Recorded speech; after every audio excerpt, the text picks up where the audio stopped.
Secretaria en la Sala Guadalajara del Tribunal Electoral del Poder Judicial de la Federación, subdirectora de Política Criminal en la Fiscalía Especializada para la Atención de Delitos Electorales, FEPADE. Actualmente se desempeña dentro del equipo de colaboración del doctor Santiago Nieto Castillo como directora general en la Unidad de Inteligencia Financiera de la Secretaría de Hacienda y Crédito Público. Adelante, maestra, tiene 12 minutos para Muchas gracias, consejera.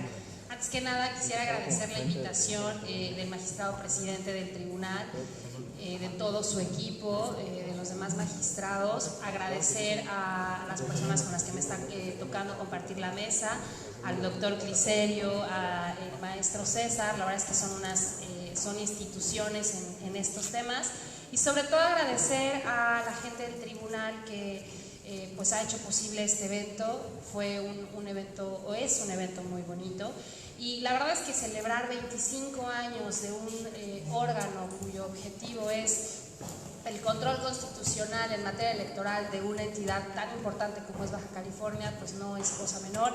Yo me siento muy agradecida, y un poco entrando al tema de este foro, lo que me gustaría aquí subrayar es a lo mejor lo que ya todo el mundo que estamos en este salón sabemos.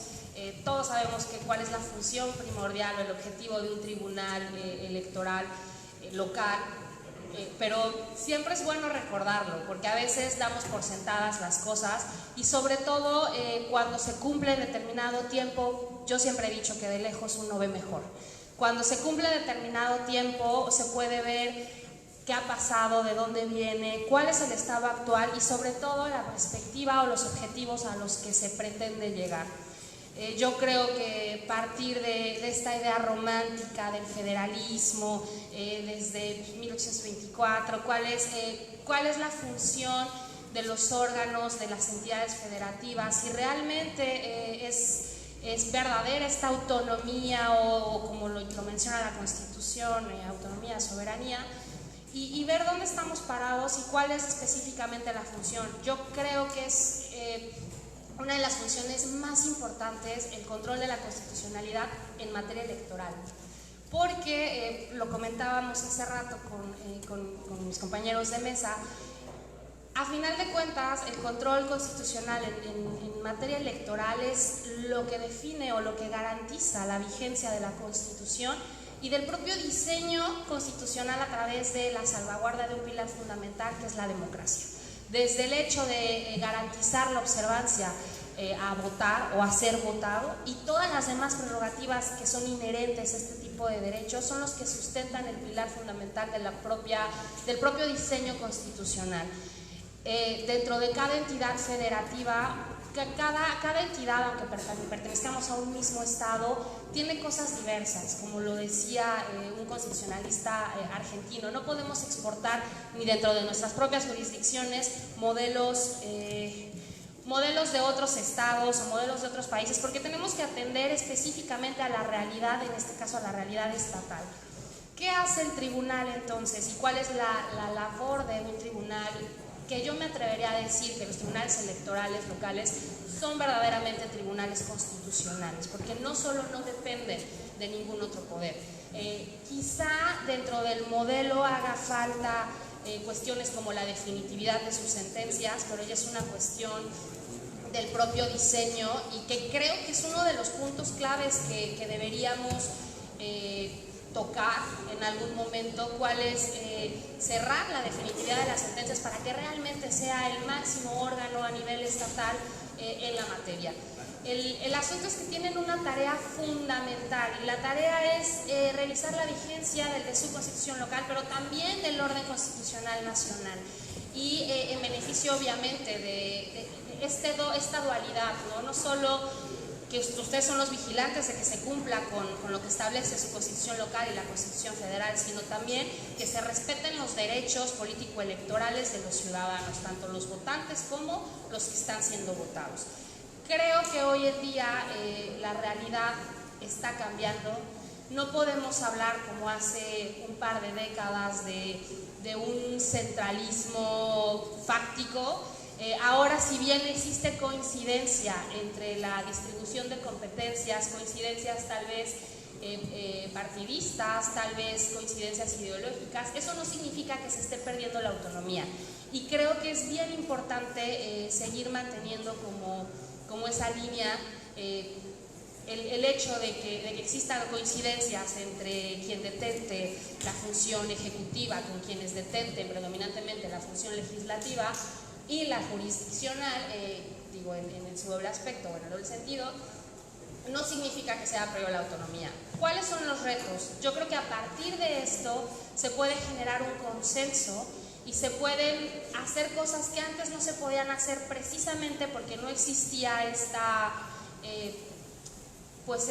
coordinación o esta empatía con los demás. Y creo que es momento de que exista la voluntad tanto de los propios tribunales, de sus entes, como de los congresos, porque un tribunal no puede funcionar si no tiene los elementos para hacerlo. La buena voluntad se tiene, pero si no existen las prerrogativas necesarias, hablemos de cuestiones presupuestales, hablemos de cuestiones tecnológicas, y entonces se tiene que hermanar. Sí es un órgano constitucional autónomo, pero también depende de una cuestión de presupuesto. Entonces creo que una de las tareas más importantes es darse cuenta que el objetivo se tiene y ya se cumplió. Es un órgano que vela por los derechos político-electorales de los ciudadanos, pero para que eso pueda hacer necesita de otro tipo de cosas.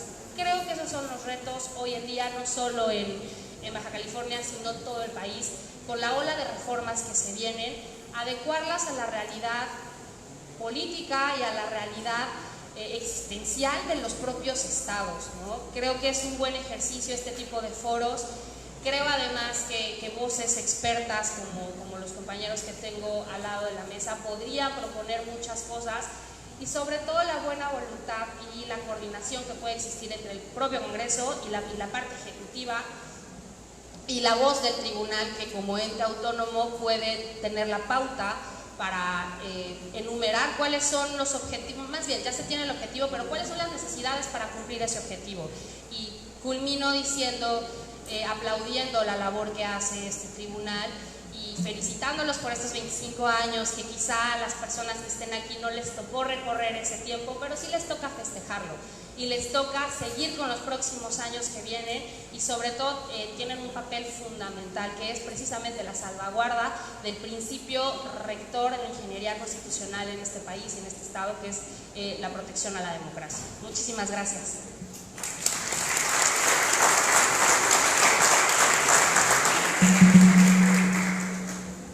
Gracias, maestra.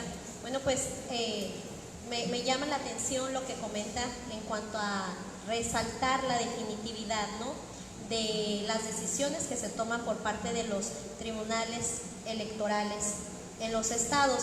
Y algo muy importante que usted mencionó ahorita es que se debe de atender todo este tipo de reformas a la realidad en cada uno de los estados, viendo las diferencias que se tienen tanto políticamente como, podríamos decirlo, como en los propios mecanismos o en las propias elecciones, en donde algunos estados pues tienen algunas comunidades indígenas que en otros no los tienen, y ese tipo de diferencias, ¿no? Algo que mencionó también muy importante es sobre las prerrogativas y las cuestiones presupuestales, atendiendo sobre todo a la buena voluntad, porque aunque somos muchos organismos son autónomos, pues siguen dependiendo presupuestalmente de lo que es el Congreso en el Estado. Entonces, atendiendo a esa buena voluntad en cuanto a nuestra realidad estatal. Entonces, pasaremos con nuestro siguiente participante, quien es el doctor Licerio Coelho Garcés. Él es doctor en Derecho por la Universidad de Castilla-La Mancha de Toledo, España. Tiene una maestría en Argumentación Jurídica y máster internacional en Justicia Constitucional y Derecho Electoral. Título de especialista en Justicia Constitucional y Procesos Constitucionales y en Derechos Humanos y su Protección Constitucional. Actualmente se desempeña como director de Planeación Estratégica Institucional del Instituto Mexicano del Seguro Social. Se ha desempeñado también como consejero electoral del Consejo Local del entonces IFE en los procesos electorales federales 2000 y 2003, secretario de Estudio y Cuenta y coordinador de ponencias en la Sala Superior en el Tribunal Electoral del Poder Judicial de la Federación, magistrado de la Sala Especializada del Tribunal Electoral, visitador judicial del Tribunal Electoral, profesor de la Universidad Iberoamericana y profesor de Derecho Constitucional en la Maestría de Administración Pública del Instituto Nacional de Administración Pública, entre otras materias. Ha sido autor de diferentes libros como Repensar la ciudadanía, derechos políticos de las minorías y grupos vulnerables y el Estado democrático postnacional, coordinador y autor de la obra Derecho Procesal Electoral, Esquemas de Legislación, Jurisprudencia y Doctrina, y comparte la coordinación de los libros Procedimiento Especial Sancionador en la Justicia Electoral y Modelo de Comunicación Política a Debate y Tratado de Derecho Electoral. También ha publicado diversos artículos especializados y ha dictado conferencias en instituciones públicas y privadas en México y en el extranjero. Adelante, doctor, cuenta con un tiempo de 12 minutos para su intervención. Muchas gracias. En primer lugar, felicitar al Tribunal de Justicia Electoral del Estado de Baja California por estos 25 años. Los tribunales electorales de las entidades federativas son una pieza importante del desarrollo democrático, pero también es un ejemplo claro, su independencia, su autonomía de la transición democrática de México. Difícilmente podríamos contar la historia del desarrollo democrático de este país sin entender a las autoridades electorales, pero sobre todo sin entender y comprender el papel tan importante que han desempeñado desde la justicia electoral local los tribunales electorales de este nivel competencial. Desde luego agradecer al magistrado presidente Leobardo Loaiza por esta amable invitación. Magistrado presidente, siempre es un gusto participar en estos foros. Con el magistrado Leobardo Loaiza tenemos una amistad muy larga, pero también muchos denominadores comunes, y en la materia electoral y el desempeño jurisdiccional es una de estas características.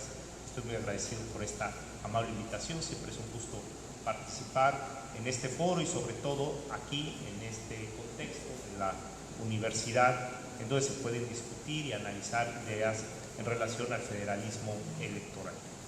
Desde luego, compartir esta mesa para mí es un gusto y un honor porque además del talento de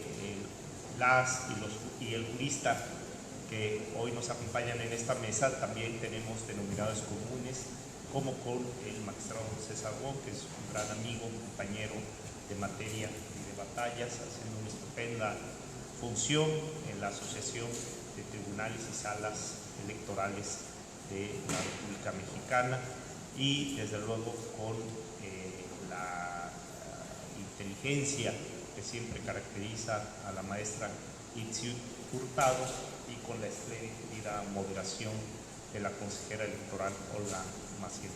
Todo ello, muchas gracias, magistrado, por esta amable invitación.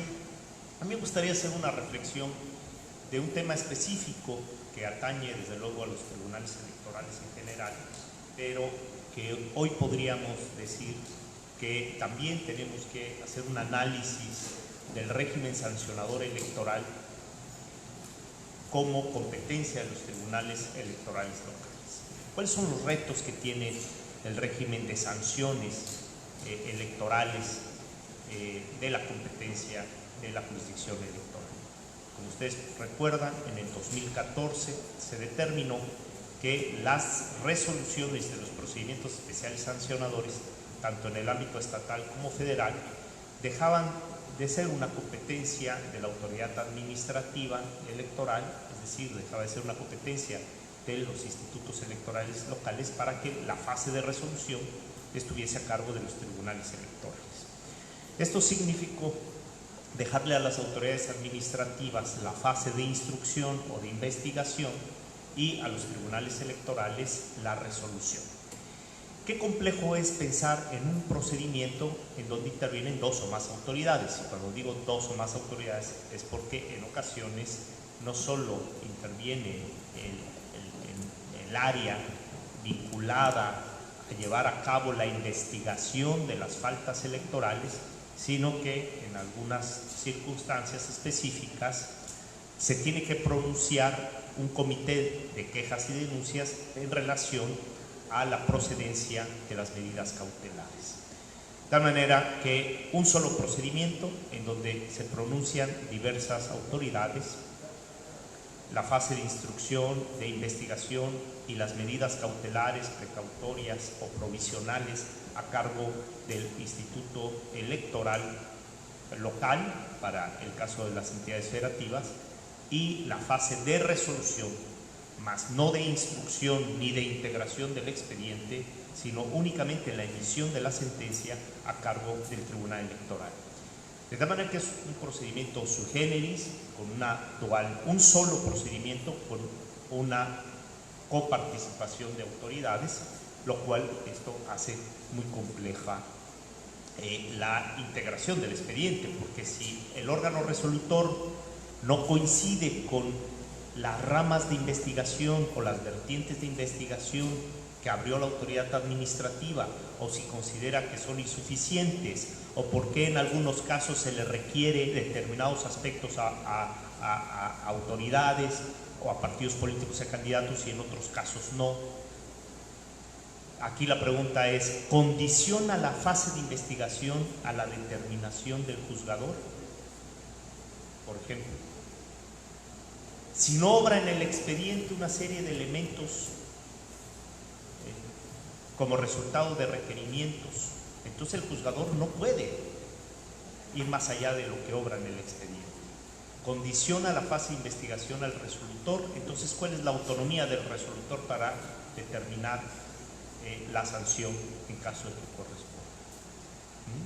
Y siempre vemos una especie de tensión, una tensión amable, hay que decir, ¿no?, entre esta relación entre dos autoridades, en donde el Tribunal Electoral le regresa expedientes, le ordena mayores diligencias, atiende al debido proceso, pero también hay que decirlo, en otras más, pues se constriñe únicamente a resolver conforme a la integración y al criterio de integración que la autoridad administrativa ha determinado, con el material probatorio que está en el expediente, porque la verdad jurídica es la que obra en autos. Bueno, y ahí vemos una tensión. ¿Cuál es el reto que tiene entonces el régimen sancionador electoral en los próximos años? Quizá tenemos que repensar este modelo. Si se ha optado por la judicialización, que desde mi perspectiva tiene algunas virtudes, si se ha optado por judicializar el procedimiento especial sancionador, entonces quizá completar el modelo y que se judicialice de rabo a cabo, es decir, desde el principio hasta el final. Con un argumento de peso, desde mi perspectiva, que quien se pronuncia por la medida cautelar se asoma de alguna manera, es verdad que es de manera precautoria, se dice en apariencia del buen derecho, ¿no? En apariencia del buen derecho se emite una determinación como la suspensión provisional, la medida precautoria, pero al emitir la suspensión provisional o la medida precautoria en sede administrativa, de alguna manera hay un pronunciamiento sobre la posible ilicitud y luego se le turna el expediente al juzgador para que se pronuncie en definitiva de esa ilicitud. En la mayoría de los modelos se pronuncia de la precautoria el mismo que va a conocer el fondo, porque también encontramos una serie de contradicciones entre la procedencia o improcedencia de la suspensión provisional en términos de amparo, que en materia electoral le llamamos medidas cautelares, y la determinación en definitiva. Pueden haber una serie de discrepancias sobre cuestiones de derecho, por ejemplo. Y entonces, si unificamos el procedimiento con el objeto de que sea el Tribunal Electoral estatal el que conozca de las medidas cautelares, pues entonces se asoma y en apariencia el buen derecho puede conocer sobre la posible ilicitud o no, y entonces luego no encontramos una contradicción entre la suspensión y la determinación, que no es cosa menor, porque significa suspender, por ejemplo, la transmisión o la difusión de una propaganda fija, o en ocasiones la suspensión de un debate, por ejemplo. No es cosa menor. Es decir, o suspender una serie de acciones partidistas. Si se suspende en sede administrativa y luego no se comparte el criterio en sede judicial, ya se generó una suspensión que no permitió desplegar la acción comunicativa de una fuerza política. Bueno, creo que estas son unas de las reflexiones que tenemos que hacer en un futuro próximo, muy próximo, en relación al fortalecimiento. Y eso tiene que ver también con el fortalecimiento de los tribunales electorales. Fortalecerlos en el ejercicio de sus competencias desde el inicio de los procedimientos sancionadores. El fortalecimiento de la justicia electoral también pasa por darle más herramientas, más mecanismos procesales, como la posibilidad, por ejemplo, de conocer de las medidas precautorias o de las medidas cautelares. Y la segunda parte en la que quiero llamar la atención de ustedes es, tenemos varios temas sustantivos que nos invitan todavía a seguir reflexionando. Yo anotaría aquí brevemente, por razones de tiempo, 4. ¿Cuál es el papel de la justicia electoral frente a la equidad de género en el régimen sancionador electoral? ¿Qué está pasando con la violencia política de género? Por ejemplo. Bueno, se siguen reproduciendo los estereotipos, porque hemos avanzado en los temas de paridad, en la integración de candidaturas. Muy bien, en la postulación y en el acceso a los cargos hay un avance muy importante. Pero en la comunicación política hay una serie de asignaturas pendientes. Se siguen reproduciendo los estereotipos de género. Seguimos viendo cómo en el marketing político o en la estrategia política se sigue utilizando determinados estereotipos para menospreciar la posición o las candidaturas de algunas mujeres. Y la paridad de género, la perspectiva de género tiene que ser transversal. Le hemos dedicado mucho tiempo, cosa que está bien porque ahí están los frutos, la integración paritaria de las cámaras, de la representación política, pero esa es solo una vertiente. Hay otras vertientes de la perspectiva de género, como es la comunicación política, los spots, en donde se siguen estereotipando, se siguen generando para el marketing político determinados elementos que se tienen que trabajar. Pero sobre todo repensar también la reparación del daño. Yo diría que hemos sido muy escépticos en relación a la reparación del daño. El régimen sancionador electoral tiene que explorar esas posibilidades.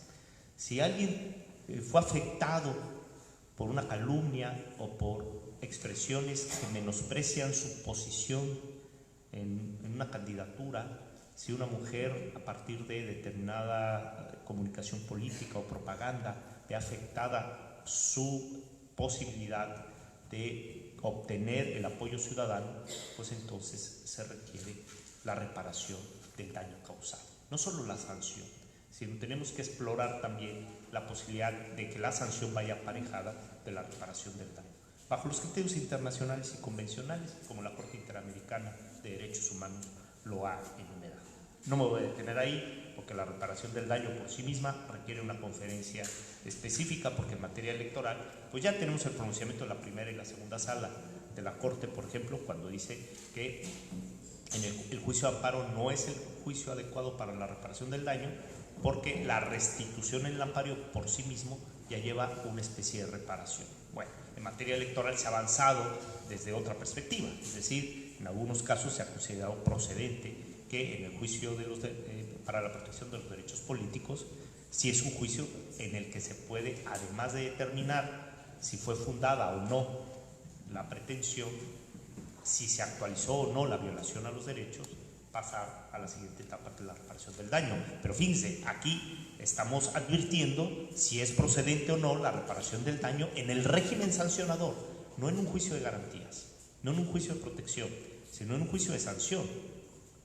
Si hubo un menoscabo a los derechos, se impone una sanción, por lo tanto es o no procedente a la reparación del daño. Yo recuerdo cuando integré la sala especializada que emitimos la primera sentencia en la que reparábamos el daño de una señora en Nuevo León que se sentía afectada por las expresiones y la vinculación que se le hacía a un partido político.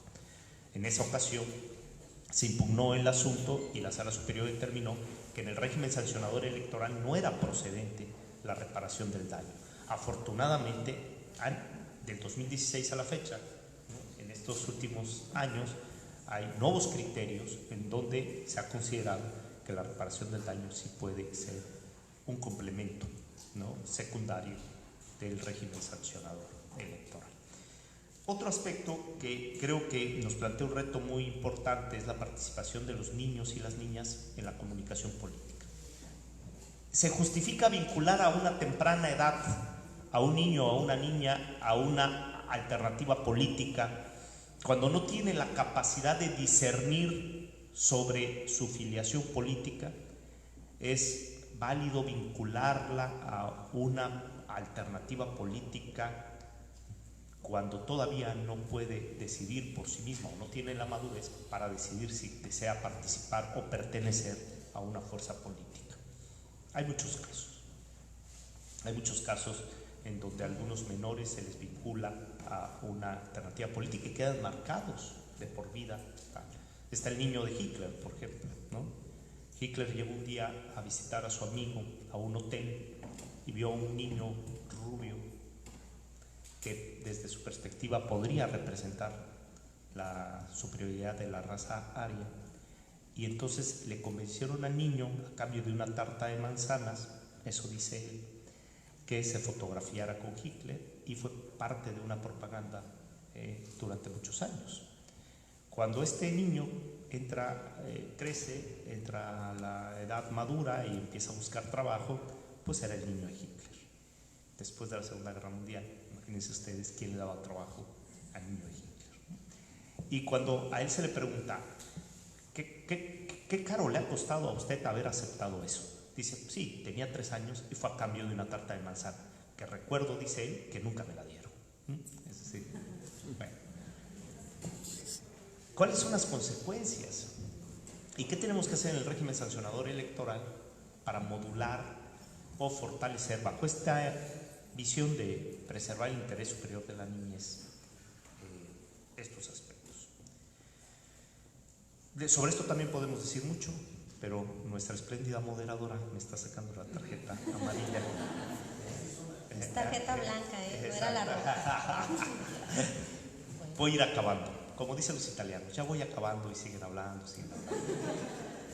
Pero mire, un aspecto más que me gustaría brevemente llamar la atención es qué pasa con la comunicación política y las personas con discapacidad. La comunicación política únicamente está en formatos para un sector de la población, pero otro sector de la población no tiene acceso a la comunicación política, es decir, a las propuestas de campaña de los candidatos. Y entonces únicamente se transmiten las plataformas políticas de los candidatos y los partidos para un sector de la población y se les excluye a otros. Es como que si yo les dijera este auditorio, mire, algunos véndense los ojos, por favor, otros tápense los oídos, otros más les voy a poner ciertas complejidades y barreras para que puedan entender y discernir sobre un debate que van a tener algunos candidatos sobre sus propuestas. Y al final, yo les digo, pongo una urna y les digo, vote. Ustedes dirían, ¿cómo me pidas que vote si no entendí, no escuché y no vi? ¿Cómo puedo yo votar? Lo lógico es que ustedes dirían, dígame usted por quién votó.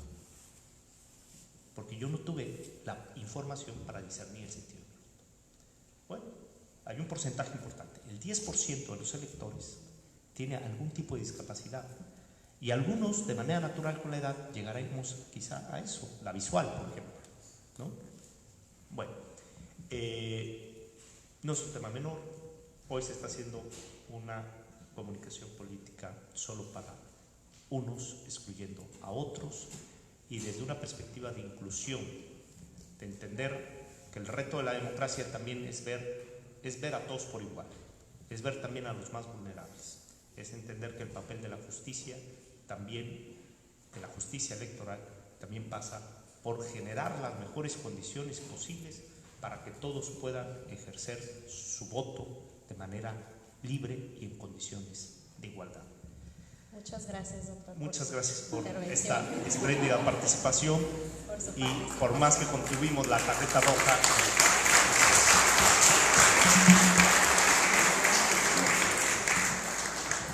Muy interesante, pero vamos apoyándonos en el tiempo. Las apreciaciones que hace. Destaca usted varios temas que creo que son de trascendencia para la justicia electoral. El doctor menciona acerca del régimen sancionador electoral. ¿Cómo es esta coordinación entre las autoridades administrativas y los propios tribunales electorales? Esta coordinación que se tiene que dar para la cuestión de la instrucción en cuanto a la formulación de los expedientes y cómo muchas veces esta etapa de investigación tiene diferentes ramos de investigación, no coinciden, ¿no? A lo mejor en el órgano administrativo se va por una vía la investigación y al momento en que se remite a los propios tribunales de justicia electoral tienen otra visión. Entonces es cuando se regresan ahí los expedientes y esto demora un tanto la impartición de la justicia. Cabe destacar que ha habido diferente avance también en este aspecto desde el 2009, cuando era en el propio Instituto Nacional Electoral, los consejos distritales hacían la investigación y no solo eso, sino que dictaban la resolución, hacían las veces como si fuera un tribunal, ¿no? Y actualmente pues tenemos este otro modelo que, si bien es cierto, la coordinación muchas veces entre instituciones es difícil, pero hasta ahorita es el sistema que tenemos y es como se ha estado dando. Destaca también algo muy interesante, que es el fortalecimiento de la justicia electoral, para el fortalecimiento hablando sobre los estereotipos de género y la violencia política por razón de género, hablando acerca del fortalecimiento que se tiene que dar en cuanto a la comunicación política y la reparación de las sanciones, que es un tema primordial, hablando acerca de la violencia política por razón de género. Pues le comento, doctor, que precisamente el Tribunal de Justicia Electoral hace no mucho dictó una sentencia en donde hace una serie de medidas reparadoras. Entonces eso nos lleva a ir un paso más adelante en cuanto al ejercicio de la administración de la justicia. Y sobre todo pues que vienen otros temas también muy interesantes sobre la inclusión de otros grupos. Entonces el derecho, considerando pues es perfectible y lo que hablábamos hace un momento que mencionaba la maestra Itzi, pues se tiene que ir adecuando a la realidad en la que nos encontramos. Me permitiré presentar al maestro César Wong Meraz, quien es candidato a doctor en Derecho Constitucional por la Facultad de Derecho de la Universidad Complutense de Madrid, España. Tiene una maestría en Administración por la Facultad de Contaduría y Administración de la Universidad Autónoma de Chihuahua, maestro en Derecho Político y Administración Pública por la Facultad de Derecho de la Universidad Autónoma de Chihuahua, licenciado en Derecho por la Facultad de Derecho de la Universidad Autónoma de Chihuahua. Dentro de su experiencia profesional, actualmente es magistrado del Tribunal Estatal Electoral de Chihuahua, presidente de la Asociación de Tribunales Electorales de la República Mexicana. Fue consejero electoral del Instituto Estatal Electoral de Chihuahua para los procesos electorales 2007, 2010, 2013 y el extraordinario del 2013. Asesor jurídico de la 06 Junta Distrital del Instituto Federal Electoral para los procesos federales 1997 y 2000. Jefe de Estudios Jurídicos, Sociales y Administrativos de la Dirección de Investigación y Posgrado de la Universidad Autónoma de Chihuahua, catedrático de la Facultad de Derecho de esta misma universidad, presidente de la Academia Nacional de Derecho Electoral e integrante de la Asociación Mexicana de Tribunales y Salas Electorales de la República, ponente a nivel nacional en foros, conferencias y seminarios de diversos temas de la materia electoral. Adelante, maestro César Lorenzo Wong Meraz, cuenta con un tiempo de 12 a 15 minutos.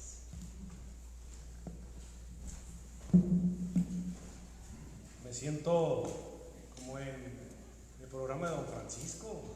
Sacó la trompeta y acabó con el doctor.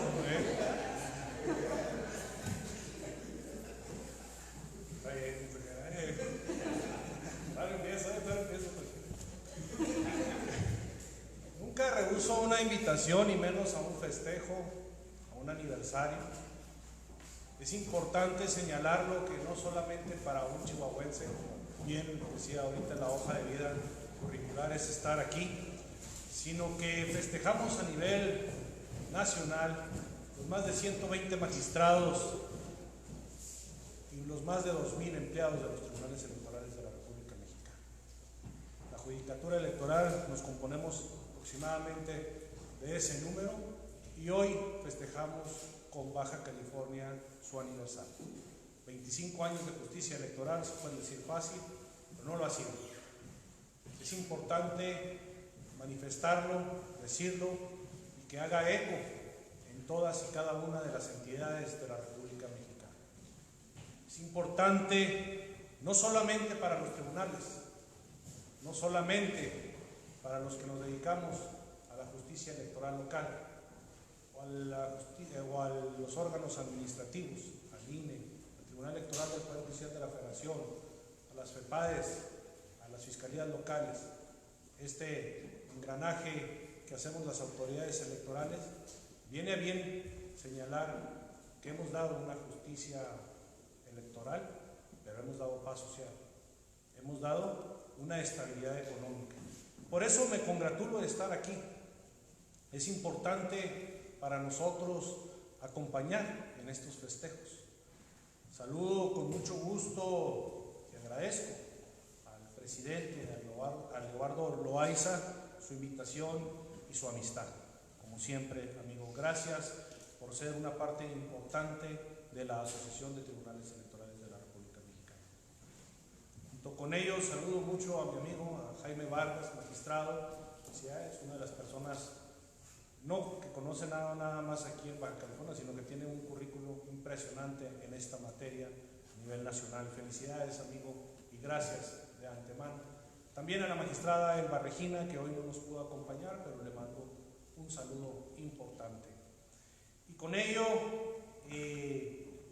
pues estos 25 años no solamente lo hace el actual pleno, sino que ha habido otros compañeros y me congratulo en saludar amigos, como es el caso de Germán, como es el caso de Martín, que coincidimos en alguna parte de la República y obviamente yo como esponja absorbiendo todos los conocimientos que ellos a lo largo y ancho de la República Mexicana fueron generosos al ofrecerlo.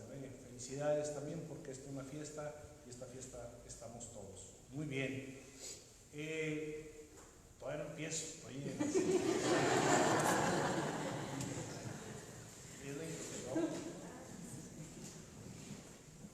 Siempre es un deleite también escuchar a Clicerio, una de las personas, y ahorita me va a decir que no, que sí, pero sí es una de las personas que más sabe de la materia electoral.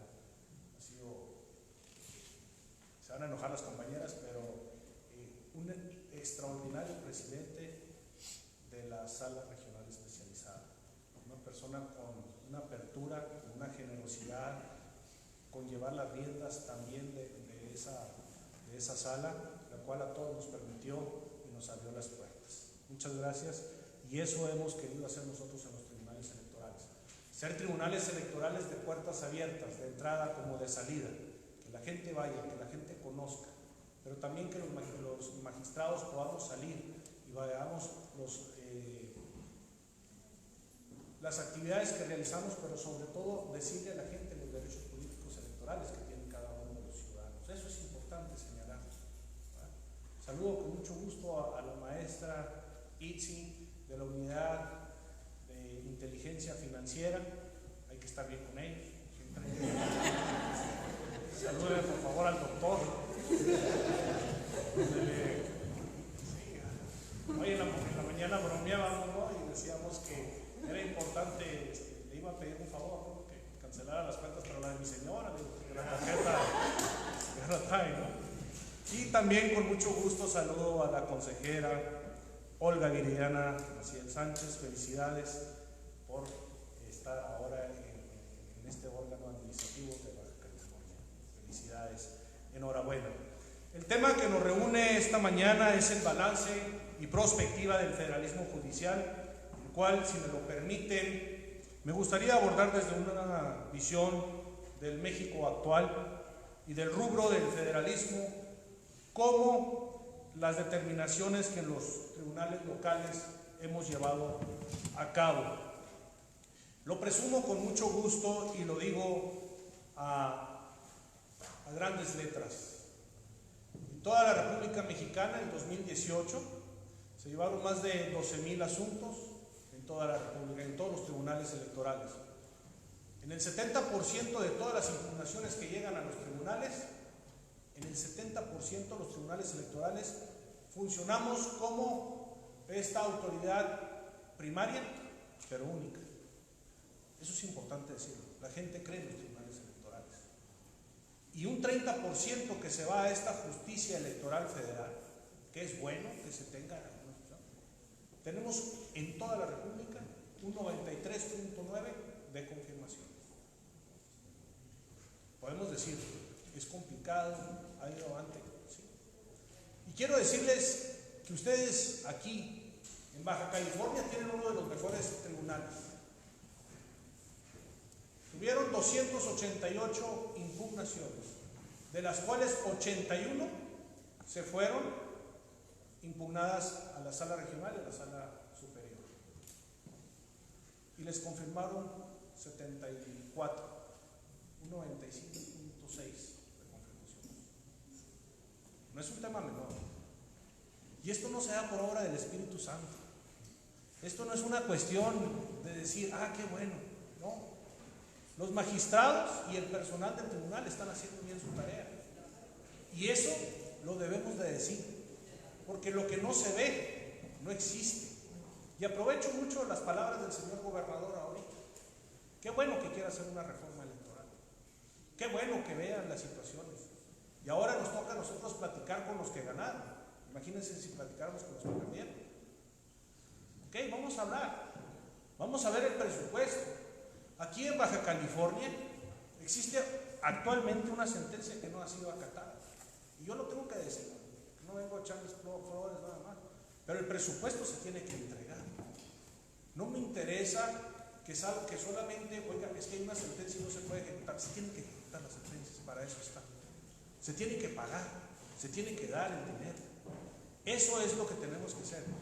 ¿Cuál es el grande problema que tenemos todos los tribunales electorales de la República Mexicana? Es el presupuesto. Somos los magistrados somos, decía la India María, ni de aquí ni de allá. Nos designa el Senado y nos paga el Estado. Casos como el de Yucatán, que fueron designados los magistrados por el Senado de la República y el Estado les quitó el inmueble. Tenían que sesionar en un restaurante o en la oficina de alguno de los magistrados que tenía despacho. El caso de Chiapas, sin raspar muchos muebles, compañero, el gobernador no les dio presupuesto y tuvieron que cerrar. Bajaron las cortinas y cerraron el tribunal. El caso de Morelos, con 7 juicios electorales para que les terminara de dar en aquel entonces el gobernador Graco Ramírez la subsistencia. Me habló una vez el presidente y me dice, oye, estaban puedo decir, era marzo, abril, y me dice, me quedan 7 para terminar el año, cuídalo mucho, dijo, 7,000 pesos. El caso de bajarle el presupuesto o el ingreso a los magistrados de Querétaro. Son situaciones que estamos, ¿sí? Les digo lo bonito, tenemos un 93.9 de confirmaciones, pero también está lo feo, que el presupuesto no está llegando. Y no es porque nosotros querramos más dinero, que se fije una tabla, que se diga cuánto es lo que se le va a entregar y con eso nosotros trabajamos. Pero no podemos estar yendo los presidentes cada mes a las administraciones para ver si nos van a pagar o no el secretario de Hacienda o el secretario de Economía. Pero cuando es época electoral, sí, aquí sí lo tengo. ¿Sabes qué? No es año electoral, te voy a bajar. Qué bueno. Y luego cuando viene siendo año electoral, contrátalos otra vez. ¿Y qué va a hacer todo el personal, aquel que no está en año electoral? ¿Cómo los vas a capacitar? ¿Cómo le vas a decir, oye, te voy a dar trabajo por 8 meses, lo que viene haciendo el proceso, pero después te vas? Deja tu trabajo, el que acabas de agarrar, para que te vengas a trabajar conmigo. ¿Qué es lo que está pasando? En este sistema electoral todos tenemos que apoyarnos. Que si quieren desaparecer a los soples, que si desaparecer a los soples es desaparecer a los tribunales, y que si el INE se va a quedar con más carga, que si el Tribunal Electoral del Poder Judicial. No es cierto. Esta semana, el lunes, estuvimos en la Secretaría de Gobernación y estuvimos trabajando porque vamos a tener mesas de consulta en las cuales vamos a aportar mejores ideas para llegar. Y desde ahorita le podemos mandar un mensaje al señor gobernador y decirle, si le quiere entrar de verdad para estas reformas, vamos. La Asociación de Tribunales Electorales de la República Mexicana le entra y le ayuda aportando ideas para que los de Baja California tengan un mejor sistema. Y si él ya quiere entrarle, lo hagamos bien. Y que sea un laboratorio político en materia de reformas electorales para todo el país. Vamos entrando y vamos haciendo. Porque solamente así es como nosotros podemos avanzar. No podemos dejar de lado que en Michoacán estén pasando unas cosas que no, pero lo que nos interesa a nosotros ahorita es Baja California. Y si lo hacemos de una forma adecuada, podemos tener mucho éxito. Se da la capacitación a los magistrados. Ahorita, en la actualidad, de los que fueron nombrados en el 2018, todos tienen maestría. El Tribunal Electoral del Poder Judicial de la Federación, a través de la Escuela Judicial, brindó para que todos pudieran atender. Hubo magistrados que sacaron un 2.5 en su examen para entrar. Secretarios, me di cuenta que no pasaban el 5. Y me decía en aquel entonces el director, me decía, pues eso no, le digo al contrario, eso sí, porque son los que no saben. El Senado llega y nombra, pero hay veces que nos falta esa capacidad. Y eso es lo que hace la asociación. Hay que capacitar. Los que son consejeros electorales, si les falta la cuestión jurisdiccional, hay que capacitarlos. Pero hay también magistrados o aquellos que conocen la cuestión jurisdiccional y no conocen en la materia electoral. Hay que capacitarlos. Eso es lo que tenemos que hacer. Somos tan chiquitos en nuestro ámbito que somos a veces los mismos. Unos somos consejeros y no somos magistrados y luego estamos de este lado. Bueno, pero vamos a tener que unir. Hay que hacer ese engranaje. Si los tribunales electorales, si el INE empieza a trabajar de una forma necesariamente, y disculpen que yo lo tenga que decir, pero de una forma cooperativa, que no quiera ser siempre el que mande, yo creo que tenemos que salir de muchas cosas. Esas son unas de las situaciones que yo veo y que analizo día con día. Las mejoras para los tribunales electorales. Esas mejoras para los tribunales electorales, ¿saben qué se traduce? En una mejor ciudadanía, en buscar que tengamos mejores partidos políticos, mejores candidatos, y así empecemos a elevar el rango de los mejores mexicanos.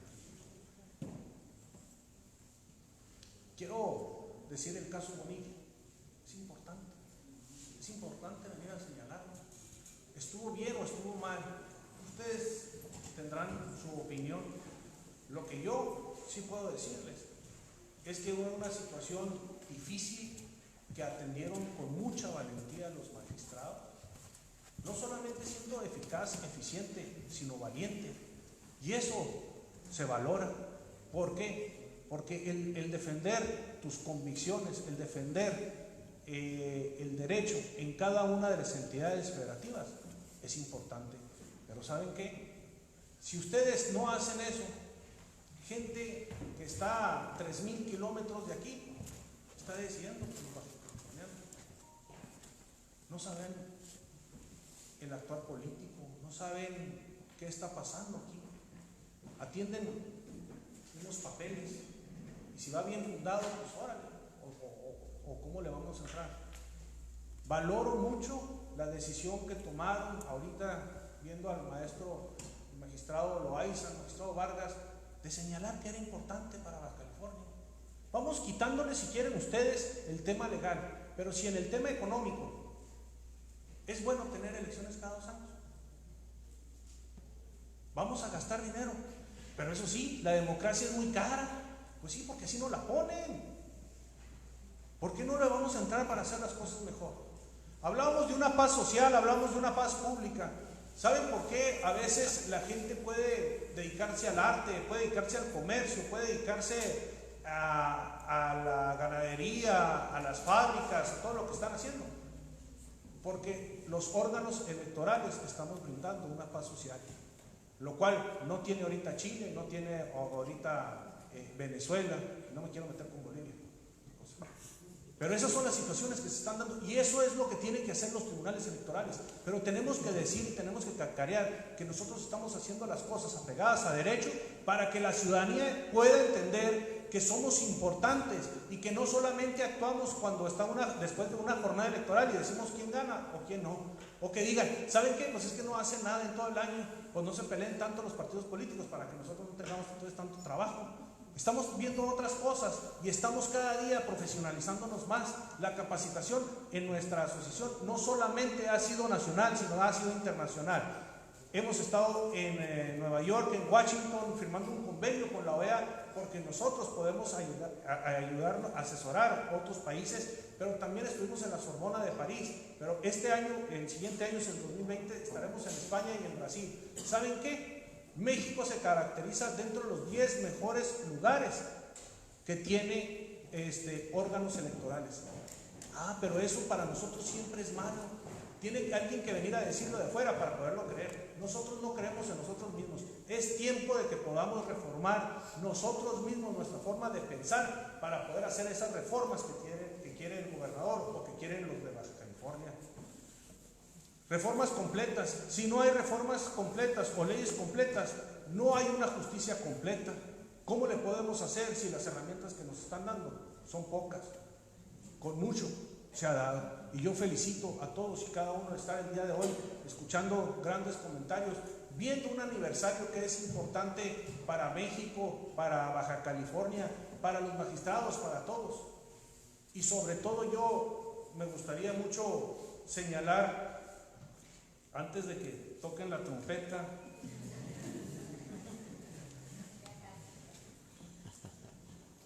¿cómo es la consejera?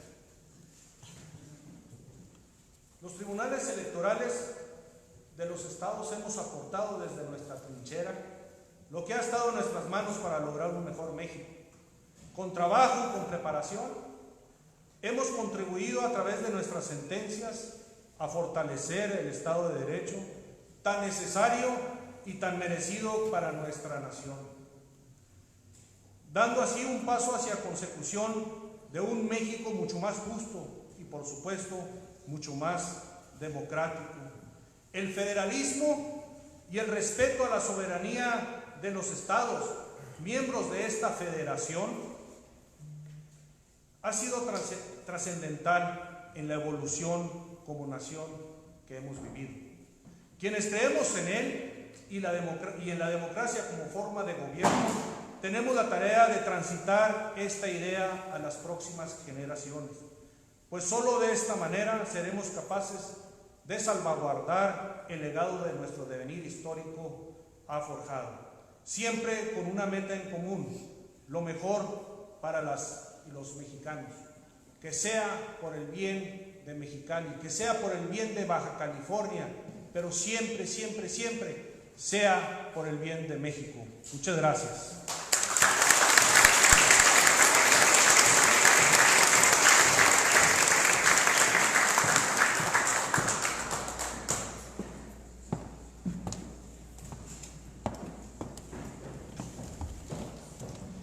Bueno, es el tiempo. Les agradecemos mucho a los participantes. La verdad es que ha sido muy rico lo que nos han expuesto.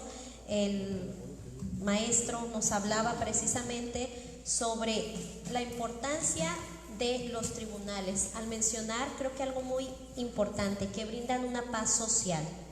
Es decir, los tribunales están ahí para cualquier persona que siente, partido político, ciudadanos que sienten que sus derechos han sido transgredidos. Y esto, los resultados nos brindan precisamente esa estabilidad, esa gobernabilidad y esa paz social. Ya nos mencionaba las cifras precisamente en cuanto a las confirmaciones, el 93.9% de confirmación, y pues siendo el presidente de la Asociación Nacional de Consejeros de Magistrados, pues le creo.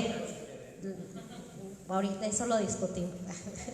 Bueno, en cuanto a la cuestión del presupuesto, pues definitivamente creo que ya se ha resaltado aquí en la mesa por parte de los tres que es un tema fundamental, es un tema prioritario, la cuestión de los presupuestos. Nos mencionaba diferentes casos muy lamentables, y pues Baja California no está exento también de haber pasado por este tema presupuestal, por cual considero que es un tema hacia una propuesta que me parece muy interesante, sobre que se fijara un tabulador, una tabla, así como a los partidos políticos, en la que se destaca cuál sería su presupuesto. Sí, sería una opción, sería también que se fijara este tipo de fórmulas tanto para los tribunales como para los propios organismos autónomos. En este caso incluyo también al Instituto Estatal Electoral.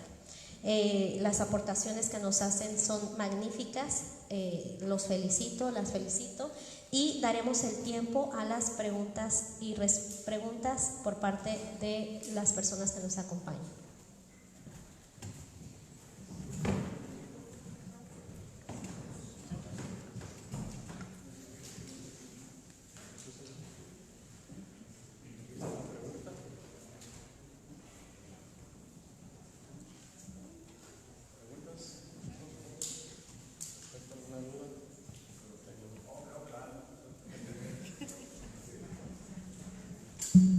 Sí, gracias. En este balance y prospectiva del federalismo judicial electoral, generalmente dejamos al margen la autocrítica. Y hay una serie de asuntos trascendentes que dejamos pasar, lo dejamos de lado y no le damos la trascendencia, la importancia. Hay un asunto de estos más de 12,000 que comentaba el doctor, y de estos poco más de 87 que resolvió el Tribunal de Justicia Electoral del Estado de Baja California, en donde la Sala Superior y la Sala Regional no les dieron la razón, bueno, en términos generales. Y es un asunto de la mayor trascendencia desde mi punto de vista. Es el asunto de una solicitud de plebiscito que hizo una organización de ciudadanos, un colectivo de ciudadanos en el Estado de Baja California, en donde, y tomo de referencia este tema porque hablar de todo lo positivo, pues creo que es muy evidente, y creo que es el momento de este balance y prospectiva, y que me parece interesante porque se vieron involucradas aquí la autoridad electoral administrativa y las tres instancias del Poder Judicial Electoral, el Tribunal Electoral de Baja California, la Sala Regional Guadalajara y la Sala Superior, en esta línea y en esta cadena impugnativa que creo que merecerá en algún momento una revisión, un análisis por la trascendencia e importancia que tiene este asunto, y sobre todo por la perspectiva que nos deja. ¿Y cuál es su punto de vista, ponentes, sobre este asunto en donde el Tribunal Electoral del Estado de Baja California resuelve que la autoridad electoral debería de emitir un nuevo dictamen, es decir, revocó el acuerdo correspondiente y mandató que se aprobara un nuevo dictamen con una serie de consideraciones que no toman en cuenta el Consejo General del Instituto Estatal Electoral. Sin embargo, la empresa cervecera impugnó esa resolución del tribunal, se fue a Sala Guadalajara. Sala Guadalajara le da la razón a la autoridad electoral administrativa y también al quejoso. El asunto lo impugnan, el colectivo de ciudadanos se va a Sala Superior, y aquí es donde deja un asunto que creo que es tan importante, que lo dejó en una situación que debiera de retomarse en su momento bajo otra óptica, un análisis, porque la Sala Superior determinó que el asunto, coincidiendo con la Sala de Guadalajara, no es trascendente el tema del agua. No es trascendente el tema del agua y por otra parte atenta contra la propiedad privada, llevar a cabo un plebiscito. Dos magistrados de la Sala Superior determinaron que sí era trascendente, pero la mayoría determinó otra cosa. ¿Cuál es su opinión en esta prospectiva? ¿Qué nos deja esa resolución? ¿Qué le deja a la sociedad mexicana el que se haya determinado que un asunto como el tema del agua no es trascendente? ¿Qué podemos esperar de otros temas, de otros asuntos? Si quedarán también envueltos en este criterio de que no son trascendentes para llevar a cabo un mecanismo de participación ciudadana como pudiera ser plebiscito. Muchas gracias. Muchas gracias.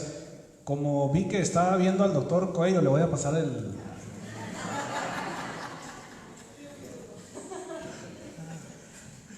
No se crea.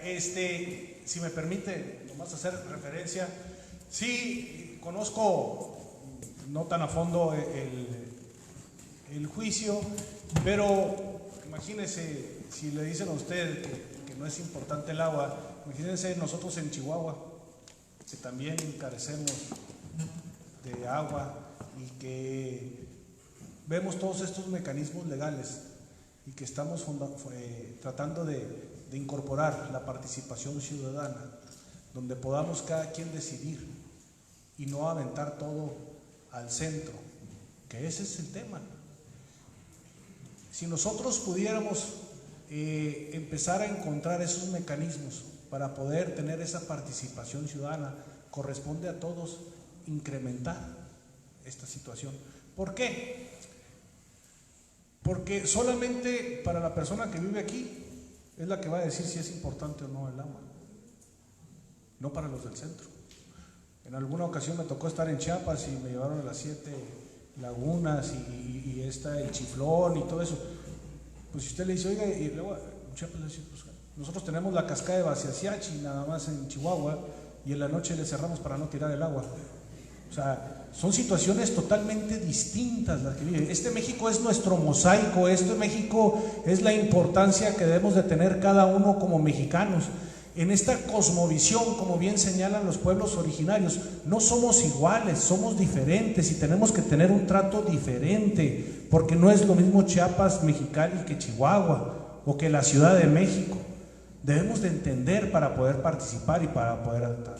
Para mí, estas cuestiones es como lo que se hizo en Puebla. ¿Qué sigue para Baja California después de todo esto de la ley Bonilla? Lo que le pasó a Puebla, que le quitaron su elección. Eso es el federalismo que tenemos nosotros que defender. Eso es lo principal para todos y cada uno de nosotros, ¿sí? Que desde las entidades federativas logremos buscar esas herramientas que hoy podemos llamar reformas para poder tener las cosas importantes para nosotros. ¿Qué es lo que puede pasar? Pues que seamos mejor ciudadanos, que entremos al quite en lo que se nos pide y en lo que necesitemos. El caso de hace 15 días en Chihuahua, se dio el plebiscito, participación ciudadana. Con todo lo que se hizo no alcanzaron el 10% para que sea vinculante. Entonces, ¿la ciudadanía dónde está? Si se le está dando las herramientas para decir. No es un tema solamente de las autoridades electorales, no es un tema solamente de partidos políticos, es un tema de cultura general. Y esa cultura la tenemos que tener todos como mexicanos. Oye, está esta herramienta, utilízala. Solamente así es como podemos llevar casos y no cosas para que se nos imponga. En este tema en particular, si tú lo que quieres escuchar, yo estoy con lo que resolvió el Tribunal Electoral, muy adecuadamente, que sí era importante, no con lo que dijeron en el centro. Muchas gracias. Gracias. ¿Alguna otra intervención? ¿Pregunta? Adelante. ¿Qué tal? Buenos días. Mucho gusto, Michael Velázquez. Gracias por las ponencias. Es un gusto el poder escucharlos y las autoridades aquí presentes.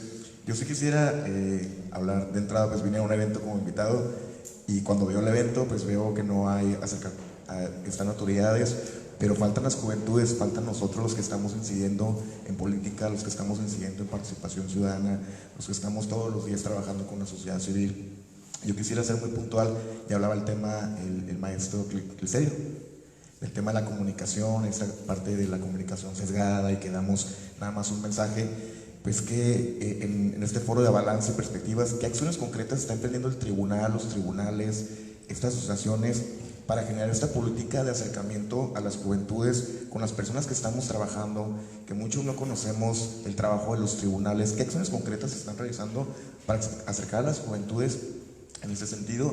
Y en este caso, pues hablaban también de unos tribunales de puertas abiertas, de entrada y de salida, y a mí me da muchísimo gusto, pero ahora que vemos ya en la práctica, pues sí, el tema presupuestario es importante, pero también es un tema también de vinculación, es un tema de ir un poquito más allá a veces. ¿Qué acciones están realizando para asegurar que los tribunales sean tribunales cercanos a la gente y sobre todo a las juventudes, que es el sector que yo represento? Sería mi apreciación. Gracias por la pregunta. ¿Alguno de ustedes quiere responderla? Tiene relación con lo que mencionaba el doctor Clicerio. Adelante. Si bien es cierto, me mencionó a mí, quedaba viendo al maestro César Bon, entonces... Mire, yo ya no soy autoridad electoral, pero sí puedo hacer una reflexión sobre la importancia de la inclusión y de cómo los tribunales en un esquema de apertura también deben de propiciar elementos de participación. Un tribunal abierto o una autoridad abierta, hemos pasado del concepto de gobierno abierto al de parlamento abierto y hoy estamos analizando y reflexionando sobre los tribunales abiertos, sobre la justicia abierta, en donde César Wong, nuestro querido magistrado, es un experto en estos temas, porque no solo ha escrito sobre eso, sino el Tribunal Electoral de Chihuahua fue el primero que en un plan piloto logró la certificación de tribunal abierto. Pero la postura de puertas abiertas no solo es difundir y hacer público todo lo que hace un órgano, sino generar interacción con esa comunicación. ¿Sí? Cuando decimos puertas abiertas, no solamente es que los órganos sean cajas de cristal a la vista de todos, sino que podamos interactuar y debatir sobre lo que se ve ahí en ese aparador, en esa caja de cristal. Y es ahí donde todos los grupos y los sectores tienen que estar incluidos. Y desde luego las organizaciones civiles, las agrupaciones de jóvenes, tienen que interactuar con el órgano, tienen que reflexionar sobre sus decisiones, porque eso fortalece la visión democrática de los tribunales. Y le cedo el uso de la palabra al maestro César Wong para que no se quede con las ganas de decir lo que han hecho. Adelante. Muchas gracias. No hay tiempo, ¿verdad, consejera? Muchas gracias. Gracias.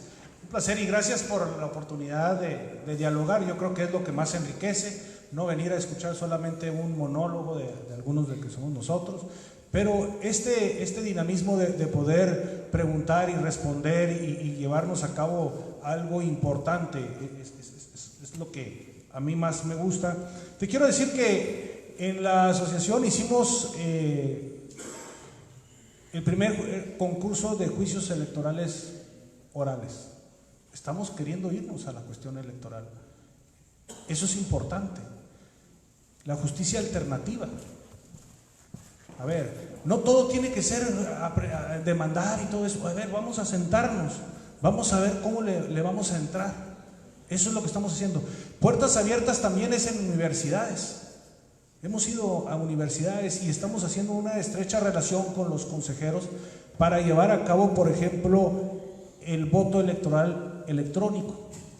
¿Qué tal que ya debemos empezar a quitarnos eso de que se cayó el sistema y ya no podemos... Espérame, todos los millennials ya hacen todo a través del teléfono, ya no, y nosotros todavía traemos este chip atrasado de que se cae el sistema. ¿Qué también estamos haciendo? Estamos yendo a los cabildos, estamos yendo a los gobiernos de los estados, estamos yendo a las dependencias, porque muchas veces no entienden lo que es la materia electoral. Y quiero decirles que estamos en proceso electoral y no podemos hacer obras o no podemos inaugurar. Espérame, señor, si tienes que hacer obras, si tienes que inaugurar. No puedes darle toda esta cobertura de medios y todo, pero tienes que seguir trabajando. Estamos llegando a las universidades a decirle a la gente que es importante y es valioso que conozcan. Estamos yendo a las autoridades educativas para decirle que se implemente otra vez el civismo, que se quitó. Entonces, a la gente, ¿qué le interesa? Fíjense nomás, ustedes tienen de participación, ahorita abonando a lo que bien señalaba quien te antecedió en la pregunta, un 29% de participación. No más por encima de Quintana Roo, que tuvo 22, si no eran el último estado en que va y que tiene mayor abstencionismo. Entonces, traes un padrón de 2.800.000 y nomás vota el 29%. Quiero decirte que de cada 10, casi 3 van a votar. ¿Y sabes con cuántos ganas? Con 2. Entonces, 2 están decidiendo por cada 10. ¿Y qué pasa con los otros 8? Están enojados porque la autoridad electoral, ya ves cómo son. Entonces, vamos poniéndonos las pilas todos, vamos buscando. Sí, qué bueno que me preguntas eso y te lo estoy dando en cuestiones concretas. Pero ¿qué también está haciendo la sociedad para incluirse en este sistema político electoral y para estar haciendo cosas mejores por México? Yo creo que es un tema de todos, no nomás de unos. Muchas gracias. Muchas gracias. Bueno, pues si no hay ninguna otra pregunta, sí, la última sería la última pregunta. Gracias, consejera. Buenos días, mi nombre es Marla Sabina Félix, soy consejera distrital electoral, soy joven y he tenido la suerte de estar en la materia electoral desde hace muchos años, trabajé en el Tribunal Electoral y estoy muy complacida de celebrar junto con ellos el 25 aniversario.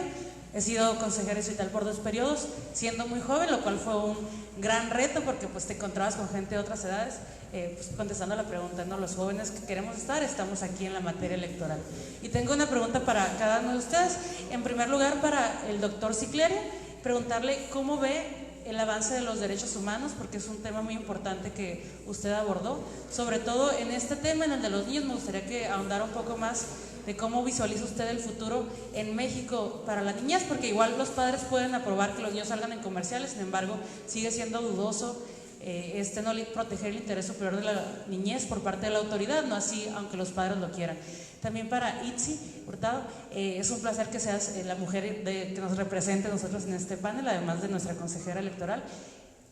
¿Qué sigue en este tema tan delicado de la Fiscalía, de estar con lupa viendo los presupuestos que gastan los partidos políticos? Hasta el momento no hemos visto ninguna elección o candidato que se ha removido, importante, que se ha removido de esta contienda electoral por haber excedido los topes de campaña.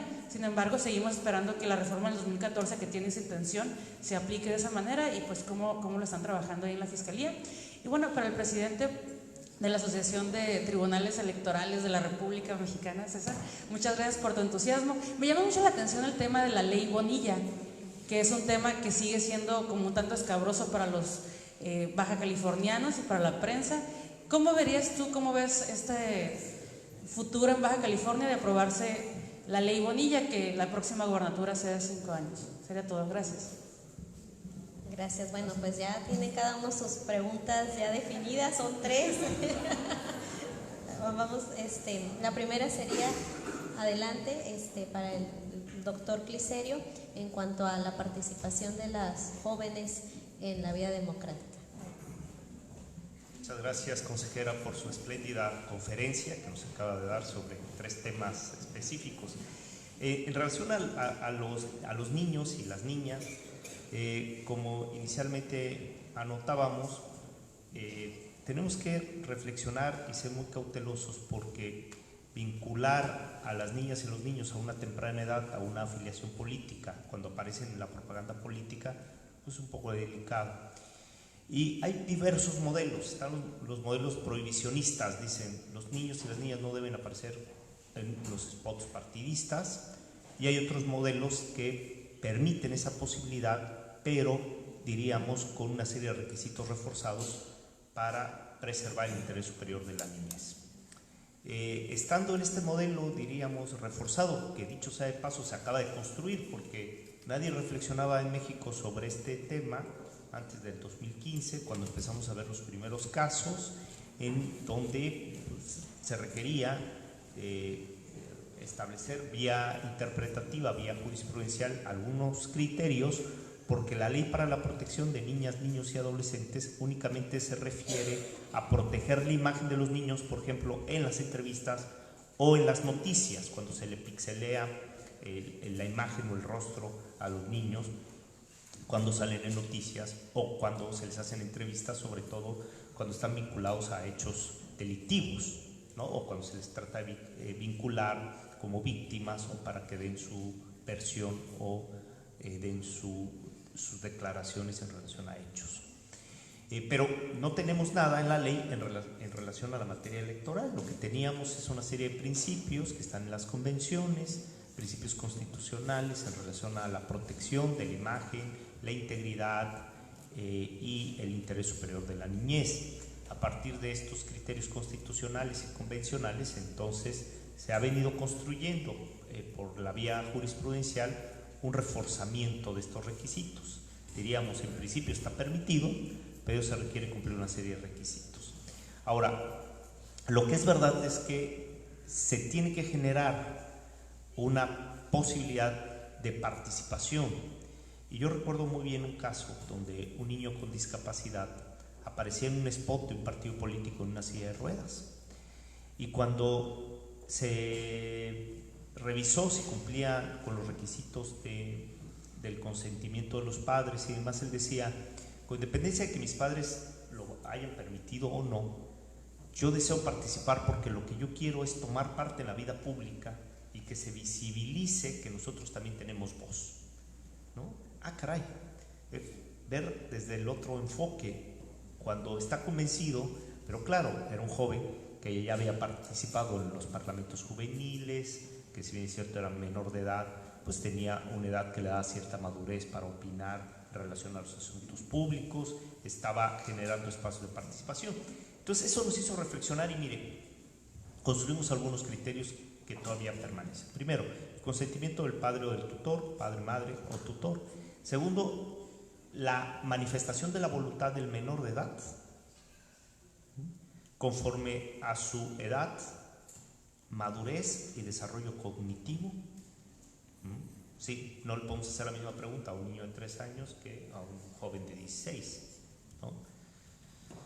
Y además que la comunicación política, nos tuvimos una serie de spots donde aparecían niñas y niños en spots violentos o calumniadores, ¿no?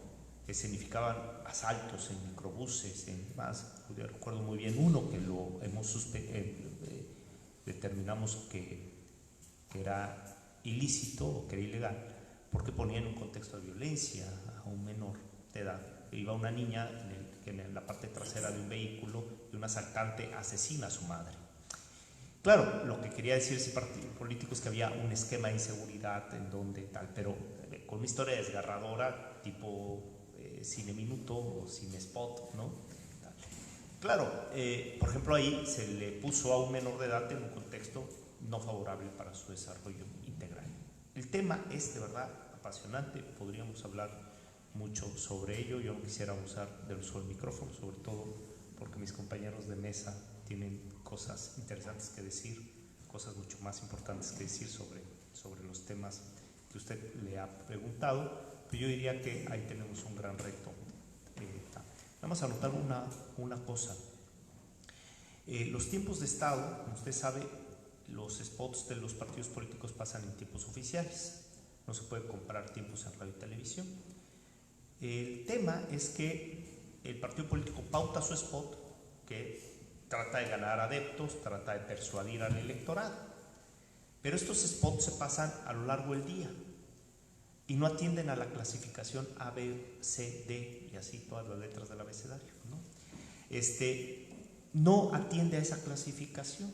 Entonces estamos viendo a las 4 de la tarde o a las 12 del día un spot de violencia, por ejemplo, o de calumnia con palabras altisonantes en la guerra entre fuerzas políticas, y le pedimos a los medios de comunicación que se restrinjan determinados programas con palabras altisonantes o de contexto de violencia para la noche, por ser clasificación C, y estamos pautando en tiempos del Estado, ¿no?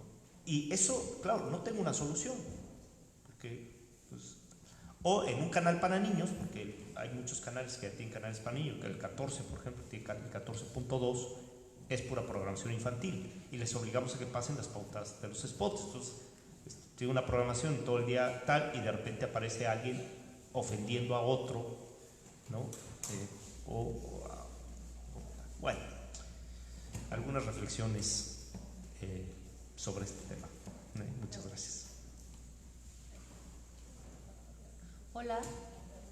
Sí, digo también que agradable ver que una mujer tan joven tenga ya tanta, por lo que comentas, carrera en el mundo electoral. La verdad es que en el mundo electoral hay muchas mujeres ya muy valiosas, pero creo que hacen falta más. Entonces, ojalá te quedes toda tu carrera en el lado electoral. Yo ya no soy autoridad electoral, pero me encanta. Creo que lo que comentaba el maestro César hace rato, ¿no? Sí, y lo platicábamos, es como una bolita de cristal el mundo electoral. Entonces la agitamos y somos esas bolitas de nieve y estamos en todos lados.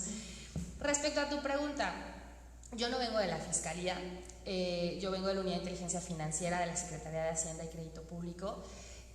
Pero tocaste un punto bien relevante, no solo sobre la sanción que se le da a los candidatos, a las candidatas, respecto a los topes de campaña, sino, y voy a jalar un poco el hilo, por ejemplo, desde la Unidad de Inteligencia Financiera, lo que se ha estado haciendo a través de la celebración de convenios con algunos institutos electorales locales, o por ejemplo con el INE, lo que se ha venido haciendo es un trabajo en coordinación para ver la ruta del dinero, porque no solamente es que estés sobrepasando el tope que te están poniendo para que tengas equidad en la contienda con tus contrincantes, con los contendientes, sino solamente el origen y el destino de ese recurso, porque recordemos, y no es un secreto para ninguno de los que estamos en este salón, muchas veces se utiliza la etapa o la época electoral para hacer ciertas cosas. Entonces, lo que está haciendo la Unidad de Inteligencia Financiera precisamente es celebrar convenios para que se tenga acceso a muchas bases de datos o a información y podamos colaborar entre autoridades federal y también con las autoridades estatales y municipales respecto a esa huella y esa ruta, y no solamente hablar de sanciones en el mundo electoral respecto a que te impida el ejercicio del cargo después o continuar, sino también que se pueda actualizar algún tipo de delito, y entonces estamos hablando ya de la persecución, pero de la prevención del delito. Te platico que se celebró hace poco un convenio con el Instituto Nacional Electoral, se ha celebrado un convenio con el OPLE de Morelos, y por ejemplo en Morelos lo que hacen es precisamente nos dan vista con los casos que tienen en materia de fiscalización.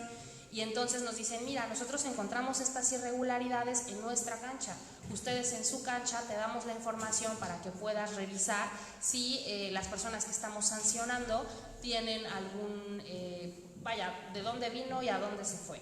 Y entonces está trabajando conjuntamente, nosotros lo llamamos la huella del dinero, el objetivo de esto es parar y evitar que se sigan cometiendo actos de corrupción dentro de la materia electoral. Es un objetivo principal de la administración de la Unidad de Inteligencia Financiera, frenar y prevenir ese tipo de conductas, y sobre todo desde el ámbito electoral. Creo que es la primera vez que la unidad se está metiendo a estos temas y creemos que es muy interesante. Estamos esperando a los procesos para coadyuvar más de cerca, no solo con autoridades federales, sino también con autoridades estatales. Creo que es importante, y es otro frente que no se ha abierto tanto, porque nos quedamos justamente en la parte de la sanción electoral, ¿no? Pero hay un paso más. Entonces, no sé si contesté tu pregunta. Daríamos paso a la última pregunta que nos hace, referente a la cuestión del tiempo de mandato para la gubernatura, la mencionada ley Bonilla. y la pregunta iba encaminada al maestro César Won Meraz para preguntarle su opinión al respecto. Muchas gracias, felicidades a ti también por el entusiasmo y por todas las preguntas. Lo más que me dejaste la más difícil. Yo te puedo responder que esto tiene que ser a través de la hermenéutica jurídica, que es una técnica donde vemos que carece algunas cosas de sentido y que tienes que aplicarla. Yo pienso que se tiene que analizar bien, porque ahorita claro no está. La ley Bonilla se manifiesta a través de lo que se hace en el Congreso de Baja California y no a través de lo que se había hecho anteriormente en el Tribunal Electoral. ¿Sí? Entonces, si a mí me preguntas, yo voy desde lo que ellos hacen, no desde lo que pasa en el Congreso primero. Entonces, el debate se estaba dando desde antes a lo que nos exponen o nos enseñan a todos los mexicanos. Y pienso que a través de la hermenéutica jurídica son cuestiones que tienen que salir, y está muy interesante porque ¿cómo lo van a resolver? Cuando carecen de muchas cosas, ¿cómo le van a entrar? Entonces es interesante y es apasionante temas de esto, porque lo estamos viendo, y volvemos al tema que nos trajo aquí. Esto se da desde las entidades federativas al centro, no del centro a las entidades. Esto es la realidad social o es la realidad política que vivimos en México, no nada más lo que pase en la Ciudad de México. Esto, ¿cómo lo vas a atender? ¿Cómo le van a hacer? Nosotros lo estamos dando una visión distinta a lo que están haciendo allá. ¿Qué vas a resolver? Eso es para mí lo mejor. La forma en que nosotros estamos diciendo en las entidades federativas cómo debemos de gobernarnos, y ellos cómo lo van a atender.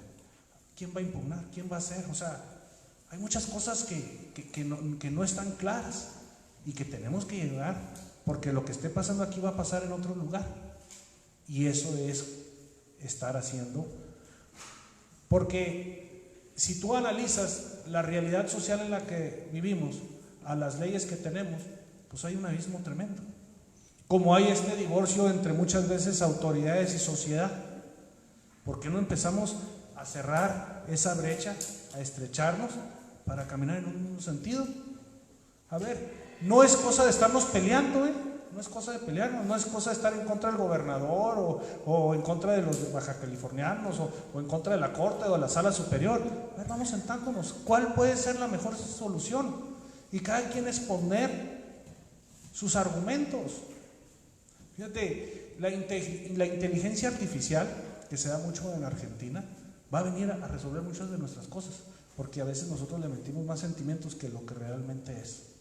¿Sí? Entonces, es importante que se estén creando estos asuntos para que empecemos a analizarlos y verlos de un punto de vista distintos, y no cada vez como lo estén poniendo desde el centro del país. Para mí el federalismo no solamente es electoral, no solamente es legal, el federalismo se vive y se come todos los días en entidades federativas. Muchas gracias. Pues muchísimas gracias por su valiosa participación de la maestra Itzi Hurtado, del doctor Glicerio Coello y del maestro César Lorenzo Won Meraz. En este momento le solicito al magistrado Leobardo Loaiza Cervantes, magistrado presidente del Tribunal de Justicia Electoral, para que pase al frente, por favor.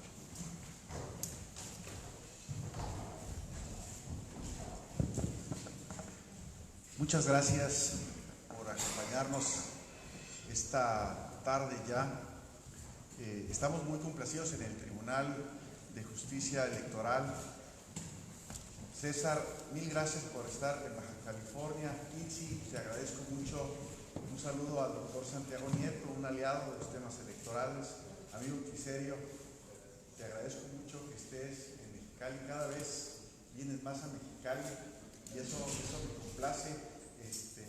Seguro estoy de que habrá otras oportunidades. Nos interesa mucho en el tribunal el tema de los procedimientos sancionadores electorales. No eres autoridad administrativa ni jurisdiccional, pero eres toda una autoridad en la materia, y vamos por ti para que nos apoyes en este año en el que debemos de prepararnos y estar listos para lo que viene. Y vamos a invitar al Instituto Electoral, porque vamos a trabajar mucho de la mano, eso espero, en el tema de capacitación. Viridiana, gracias por tu participación. Te apreciamos en el tribunal y eres un aliado en los temas electorales, al igual que cada uno de los consejeros. Quiero finalmente, a nombre del tribunal, hacerles entrega y pedirle al licenciado Vargas que me hiciera favor de pasar para hacer lo propio, y quisiera dar lectura de un presente reconocimiento que en nombre del tribunal estaremos extendiendo. Dice: en el marco del 25 aniversario del Tribunal de Justicia Electoral del Estado de Baja California, se otorga el presente reconocimiento. Está dirigido a cada uno de ustedes por su excepcional participación en el foro Balance y Prospectiva del Federalismo Judicial Electoral. Te hago entrega, Quiserio Cuello Garcés. Mil gracias por estar aquí con nosotros.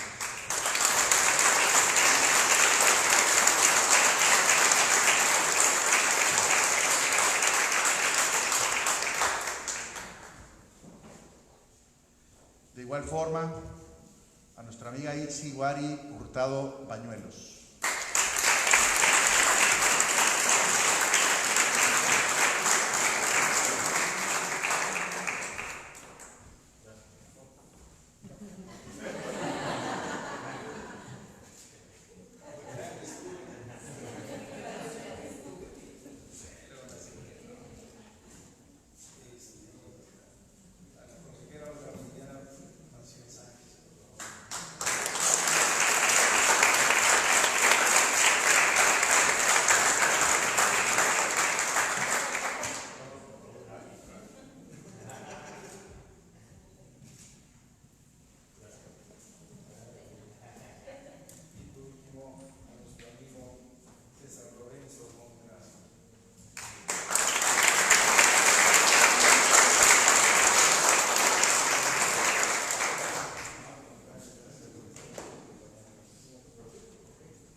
Particularmente a los expresidentes del Tribunal Electoral, Martín Ríos, Germán Leal, mi maestro Marco Antonio Lafuente.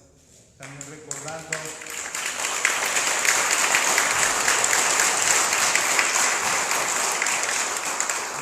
con gusto al expresidente Gabriel Gómez Verónica y mi entrañable amigo Luis Rolando Escalante Topete, que se nos adelantaron en el camino y que seguramente de estar así aquí estuvieran con nosotros también.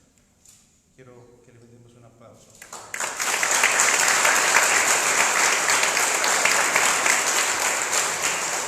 Muchas gracias a todos. Finalmente, quiero pedirle a una gran amiga, a la licenciada María Luisa Flores, que nos haga el honor de clausurar los trabajos esta tarde del foro a partir de los festejos del 25º aniversario. La licenciada Flores es la vocal ejecutiva del Instituto Nacional Electoral y una aliada y una parte fundamental de la materia electoral en Baja California. Por favor, abogada.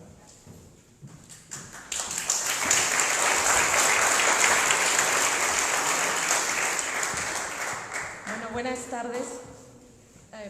Cuando comenzaba el foro, me preguntaba el personal que me acompañaba si me debía retirar. Les digo que a mí, en la medida de lo posible, nunca me gusta retirarme de un foro, porque efectivamente uno siempre tiene cosas nuevas que aprender. Y yo no quisiera clausurar estos trabajos. Algo que me llamó la atención: yo estuve en los 25 años hace 2 días del instituto y escuché cuando pidieron prestado ese letrero. Y pensé que iban a hacer con el letrero, y hoy que vi el resultado me agradó mucho, porque evidentemente lo que hicieron fue insertar el logo del tribunal. Eso me gustó bastante.